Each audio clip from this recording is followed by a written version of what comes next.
Purnama Sidi Wonosobo, mencerahkan, inspiratif. Assalamualaikum warahmatullahi wabarakatuh. Waalaikumsalam. Alhamdulillahi rabbil alamin. Wassalatu wassalamu ala khatamil anbiya'i wal mursalin wa ala alihi wa sahbihi wa man tabi'a sunnatahu ila yaumiddin. Asyhadu an la ilaha illallah wahdahu la syarika lah wa asyhadu anna Muhammadan abduhu wa rasuluh, amma ba'd. Mari kita buka dengan bacaan basmalah. Bismillahirrahmanirrahim. Mari kita mulai dari membaca Sayyidul Istighfar, pemimpinnya atau penghulunya istighfar, yang terkenal Sayyidul Istighfar. Bismillahirrahmanirrahim. Monggo bersama-sama saja. Bismillahirrahmanirrahim. Allahumma anta rabbi la ilaha illa anta khalaqtani wa ana abduka wa ana ala ahdika wa wa'dika mastata'tu a'udzu bika min syarri ma sana'tu abu'u laka bi ni'matika alayya wa abu'u bi dzambi faghfirli fa innahu la yaghfiru dzunuba illa anta. Mudah-mudahan doa kita ini diterima oleh Allah Subhanahu wa taala.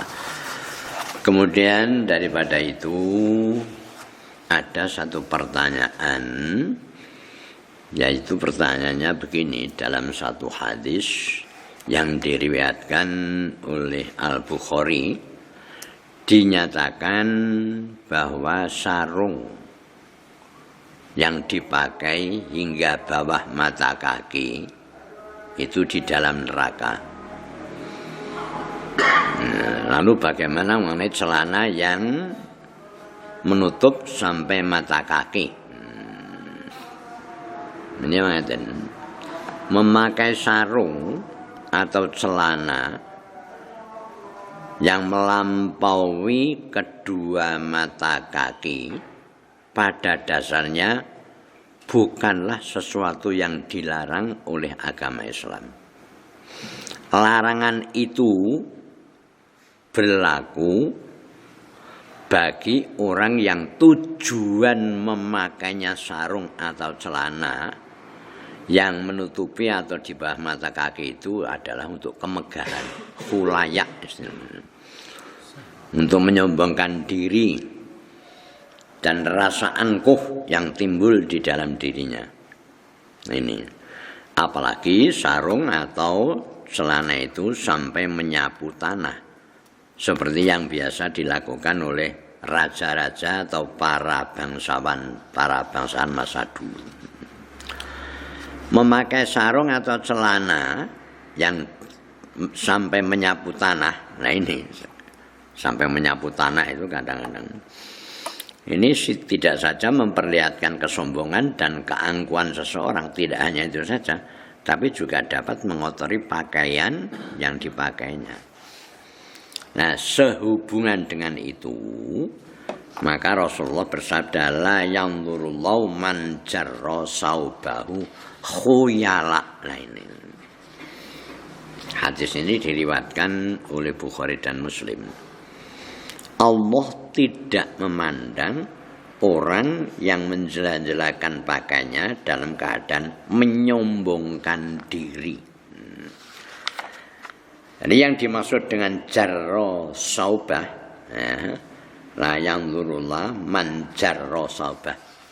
Yang dimaksudkan dengan jarra saubah di sini, ini menurut lafal Al-Bukhari, yaitu ma asfala minal ka'baini minal izari finnar. Pakaian yang dalamnya di bawah kedua mata kaki berada dalam neraka. Menurut hadis yang ditakhrijkan oleh Bukhari, Abu Dawud, demikian juga Nasai. Nah ini, ketika Abu Bakar mendengar pernyataan Rasulullah tersebut, Beliau menghadap pada Rasulullah. Abu Bakar menghadap pada Rasulullah, matur kepada Rasulullah, anna izari yastarkha illa antu ahida. Wahai Rasulullah, sesungguhnya sarungku ini atau jubahku itu menutupi mata kakiku. Rasulullah menjawab, nah ini, innaka lasta mimman yaf'aluhu khuyala. Sesungguhnya engkau bukan termasuk orang yang melakukan kesombongan. Nah, ini dilihat daripada ini, kalau tidak ada motivasi sombong atau yang terkenal dengan khuyala, maka sebenarnya tidak menjadi masalah. Nah, tapi kalau menggunakan pakaian tadi dilandasi dengan khuyala karena kesombongan, maka ini justru malah yang dilarang.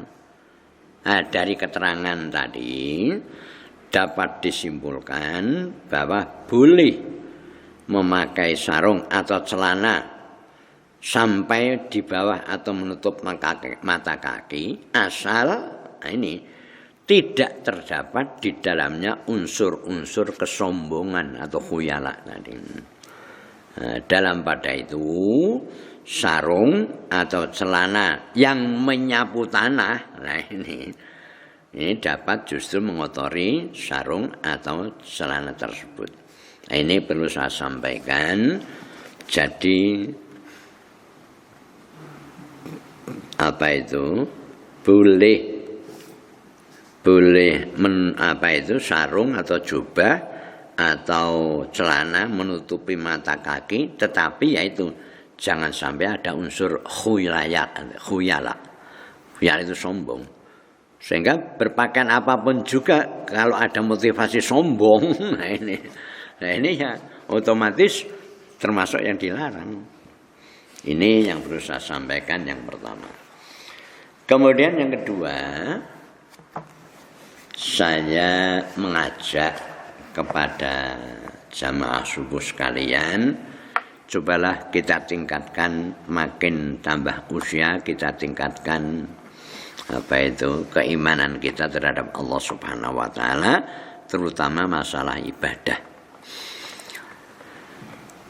Sebab begini, kalau bisa itu kita usahakan setelah kita sholat jamaah subuh, yang nilai sholat jamaah subuh itu adalah ka'annama sholatul lail kullah. Ini hebatnya jamaah sholat subuh, seakan-akan sama dengan sholat malam semalam suntuk.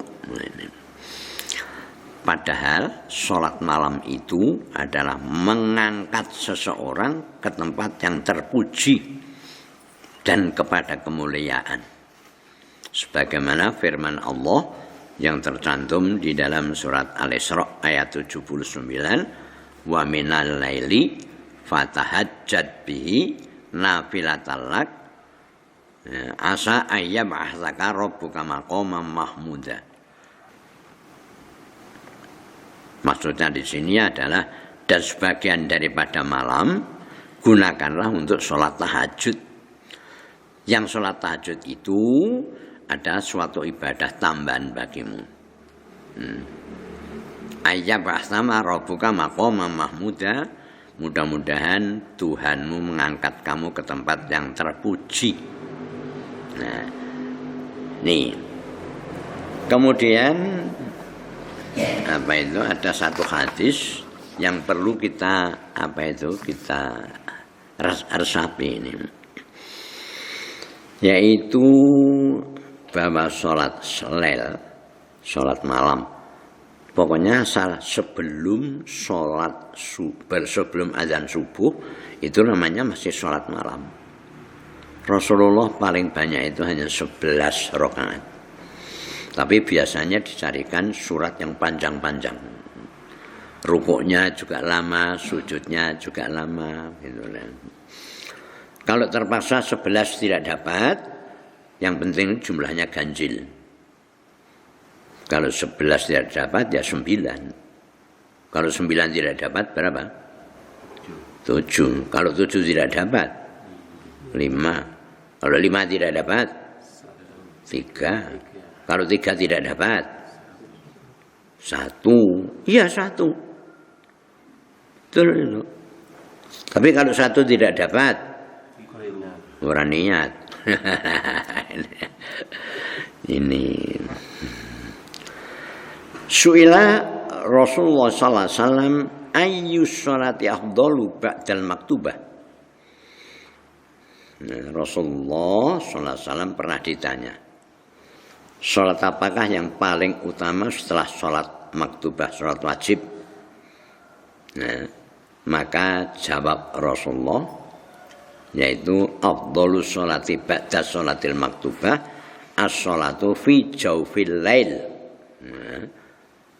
Jadi sholat utamanya sholat setelah sholat maktubah atau sholat wajib, seutama-utamanya adalah sholat pada sepertiga akhir malam. Sepertiga akhir malam. Jadi katakanlah ya jam 2, jam setengah 3. Lalu di dalam satu hadis yang disahihkan oleh Albani, hadis ini diriwayatkan oleh Tirmizi ini.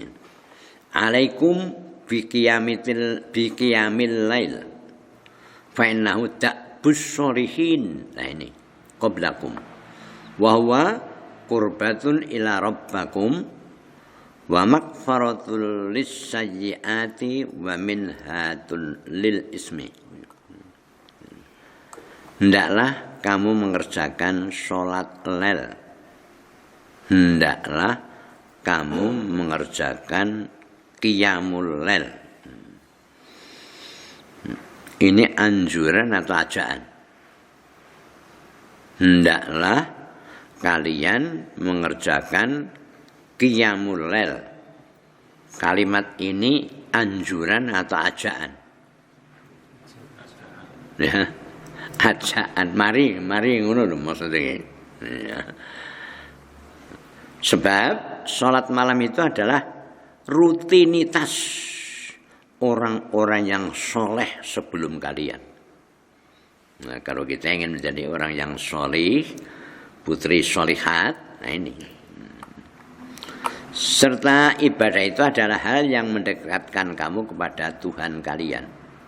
Penggugur lah ini. Penggugur segala kesalahan. Pencegah perbuatan dosa. Ini hebatnya sholat malam. Sekalipun ya, mampunya itu hanya 1 rakaat sebelum azan subuh. Ini masih termasuk malam ini. Asal sebelum azan subuh. Asal azannya itu tepat pada waktunya. Itu masih termasuk sholat malam. Sehingga andai kata kalian datang ke masjid umpamanya, kemudian ada sholat tahiyatul masjid, kok belum azan subuh, ini kita dapat melaksanakan sholat malam sekalipun hanya 1 rakaat. Syukur 3, syukur 5, syukur 7, syukur 9, syukur 11, minim 1 sudah termasuk sholat malam. Nah ini sholat malam ini nilainya adalah luar biasa hebatnya. Penggugur segala kesalahan, pencegah perbuatan dosa. Di samping itu, aqrabu ma yakunu rabbu minal abdi fi jawfil lail akhir. Fa inistata'ta an takuna mimman yadhkurullaha fi tilkas sa'ati fakun. Sedekat-dekat keberadaan Allah terhadap seorang hamba. Nah dulu, sedekat-dekat keberadaan Allah terhadap seorang hamba. Yang mendekat Allah atau hamba. Saya ulang sekali lagi. Aqrabu ma yakunu rabbu minal abdi. Sedekat-dekat keberadaan Allah terhadap seorang hamba. Ini yang mendekat Allah atau yang mendekat hamba? Ya? Nah ini perlu diketahui. Allah. Hebatnya di sini ini. Sedekat-dekat keberadaan Allah terhadap seorang hamba adalah pada pertengahan malam terakhir. Maka kalau engkau mampu menjadi orang yang mengingat Allah pada saat itu, maka fakun, lakukanlah. Kemudian doa yang dipanjatkan pada sepertiga malam terakhir ini akan dikabulkan oleh Allah. Yanzilu Rabbuna tabaraka wa ta'ala kullalalatin ila sama'id dunya khina yabqa sulusul lailil akhir yaqulu mayyad'uni fastajiba lahu mayyas'aluni fa'utiyahu mayyastaghfiruni fa'aghfir lahu. Tuhan kita, Rabb kita, turun ke langit dunia pada sepertiga malam yang akhir pada setiap malamnya. Langit dunia itu langit yang kelihatan ini, langit ini. Sebab di dalam Al-Quran itu langit itu berlapis berapa? 7. Pada waktu Rasulullah SAW Mi'raj ini lewat langit pertama, kedua, ketiga, sampai ke 7 baru saja Arsy Allah. Nah, ini. Tapi kalau sepertiga malam yang akhir ini Allah turun ke langit dunia ini, langit yang kelihatan itu. Itu setiap malamnya. Kemudian Allah berfirman, nah ini, mayyad'uni fastajibalah. Orang yang berdoa kepadaku akan aku kabulkan. Mayyas'aluni fa'atiyahu. Orang yang meminta sesuatu kepadaku akan aku beri. Mayyastaghfiruni fa'aghfirullahu. Orang yang meminta ampun kepadaku, aku ampuni. Ini hebatnya sholat malam. Jadi kita sekalian alhamdulillah sudah membiasakan sholat subuh berjamaah. Nah, kalau bisa kita tingkatkan, yaitu dengan sholat malam ini. Sebab nyatanya sholat malam ini pertama adalah orang yang berdoa kepadaku akan aku kabulkan. Orang yang meminta sesuatu kepadaku akan aku berikan. Tapi yang diminta itu ya yang wajar gitulah. Jangan sampai minta bagaimana saya supaya mendapatkan kapal terbang misalnya, ya jangan. Atau kadang-kadang menurut kebijaksanaan Allah tidak langsung diberikan sekarang, tapi diberikan yang akan datang. Tapi yang penting kita itu berdoa terus. Nah, yakinlah bahwa doa kita itu akan dikabulkan oleh Allah, dan doa itu akan terkabul apabila kita mempunyai keyakinan bahwa doa itu akan dikabulkan oleh Allah. Jangan sampai lalu sekalipun saya berdoa tidak mungkin akan dikabulkan oleh Allah. Kalau semacam itu tidak benar. Yang benar itu berdoa apabila mempunyai satu keyakinan bahwa doa itu nanti akan diterima oleh Allah Subhanahu wa taala. Begitulah yang dapat saya sampaikan pada pagi hari ini. 2 masalah. Pertama adalah masalah isbal atau masalah jubah atau sarung atau celana yang menutupi mata.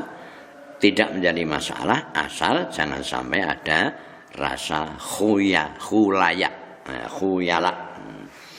Khuyala itu artinya khuyala, bukan khuyala. Khuyala itu adalah rasa sombong dan sebagainya, tidak jadi masalah itulah. Atau jangan sampai menyeret tanah, sebab kalau menyeret tanah otomatis malah menjadi kotor. Kemudian yang kedua, ajaan saya adalah coba kita tingkatkan peribadatan kita kepada Allah, yaitu dengan melaksanakan sholat lail. Mudah-mudahan kita selalu diberi keringanan oleh Allah untuk melaksanakan perintahnya. Demikian juga yang dituntunkan oleh junjungan kita Nabi Muhammad SAW. Sebelum kita akhiri, kita tutup dulu dengan doa Sayyidul Istighfar. Jadi monggo. Bismillahirrahmanirrahim. Allahumma anta rabbi la ilaha illa anta khalaqtani wa ana 'abduka wa ana 'ala 'ahdika wa wa'dika mastata'tu a'udzu bika min syarri ma sana'tu abu'u laka bi ni'matika 'alayya wa abu'u bi dzambi faghfir li fa innahu la yaghfiru dzunuba illa anta. Mari kita tutup dengan doa penutupan majelis. Bismillahirrahmanirrahim. Subhanakallahumma wa bihamdika asyhadu an la ilaha illa anta astaghfiruka wa atubu. Alhamdulillahirabbil alamin. Assalamualaikum warahmatullahi wabarakatuh. Waalaikumsalam.